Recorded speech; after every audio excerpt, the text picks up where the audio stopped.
tous, aujourd'hui je vous emmène avec moi, on est du côté de Mieuxy en Haute-Savoie et on va venir rencontrer Thierry et Franck pour tout savoir sur les vaches qui produisent du lait à Reblochon toute l'année. Bienvenue chez nous. Salut Marion. On n'a pas commencé l'interview là?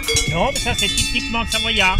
Le Savoyard il dit adieu pour dire bonjour, il dit arvi pour dire au revoir. D'accord. Ah oui, il fallait le savoir hein, parce que... Ah non, ça c'est pas commun. Ça c'est sûr. C'est combien de vaches là? 36 vaches laitières, principalement des abondances. J'ai une tarine, Montbéliard qui doit être caché un petit peu là-bas. Elles ont toutes le même copain, il y a un taureau qui est avec. Il est là, il est caché là-bas. Il est gentil comme tout. Ah oui, parce qu'on m'a dit qu'il fallait se méfier des taureaux.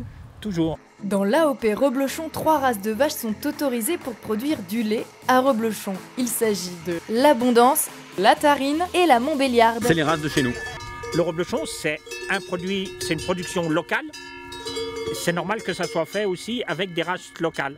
Il y a des vaches qui sont très bien adaptées à la montagne aussi, les Vosgiennes ou les Simmentales, mais c'est des races qui ne sont pas de chez nous.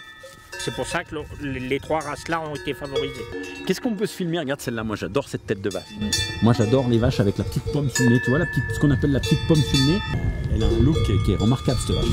On profite, on va partir sur l'anatomie des vaches. L'anatomie des vaches. Ce qui est important dans une vache, c'est d'abord son corps. Il faut qu'elle ait un corps avec une très bonne ligne de dos. Il faut qu'elle soit solide dans son dos. C'est comme nous, si on a mal au dos, quand on a mal au dos, on n'est pas productif.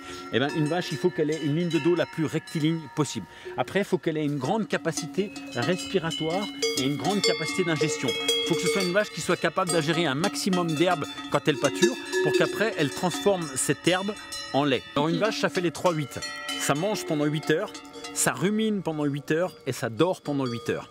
Hein, toutes les vaches font les 3-8 et les 8 heures où elles mangent, la vache elle mange une grosse quantité à la fois de fibres, de grossier, de fourrage, d'herbe en été et puis de foin en hiver.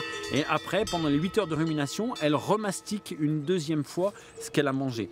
Hein, donc la première fois, ça va dans un des estomacs qui s'appelle la panse et après, la vache remastique, on va dire mastique très très finement ces fibres longues qu'elle a ingérées pour pouvoir mieux les digérer et après ça passe dans les 3 autres estomacs pour finir dans la caillette et une fois que c'est dans la caillette, c'est un peu comme notre estomac à nous, après ça va dans l'intestin et c'est là qu'elle récupère tous les nutriments pour fabriquer du lait.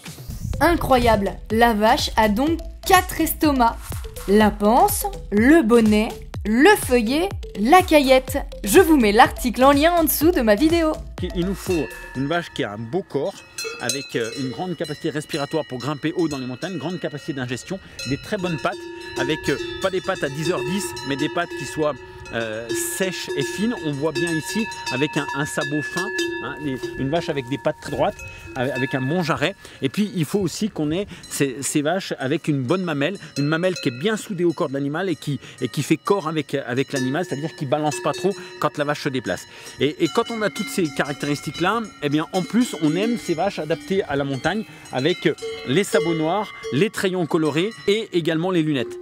Mais de quelle race parle-t-on? On se retrouve vendredi pour la réponse.